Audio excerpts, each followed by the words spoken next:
Have you ever heard of the Lelevich train derailment? It's a story that's mostly forgotten, but it came incredibly close to causing a second, even larger disaster, just a few years after Chernobyl.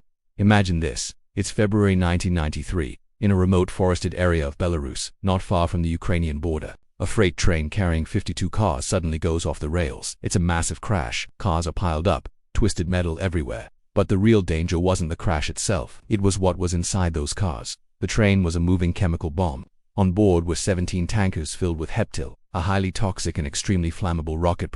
When the cars derailed, several of these tankers were punctured, and this dangerous liquid began spilling out, soaking into the ground and creating a highly volatile vapor cloud. Heptil is so reactive that even a small spark could have set it off. We're talking about a static discharge, a hot piece of metal from the crash. Anything. If that had happened, it would have triggered a massive explosion. But that's not even the worst part. The explosion of the heptil would have been just the first domino to fall. Why? Because also on that train were wagons loaded with nuclear fuel rods.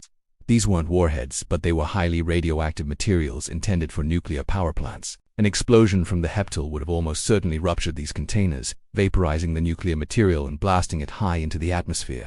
The resulting radioactive cloud would have been enormous, potentially dwarfing the initial contamination from Chernobyl. The fallout would have spread across Belarus, Ukraine, Russia, and much of Eastern Europe, creating a new, and possibly even larger, exclusion zone. Think about the long-term health consequences. The environmental devastation. It would have been an unimaginable catastrophe. We were literally one spark away from a disaster that could have reshaped a continent. Thankfully, the emergency crews were able to contain the spill before it ignited. But the Lelevich incident serves as a chilling reminder of how close we can come to disaster without even knowing it. It's a story worth remembering.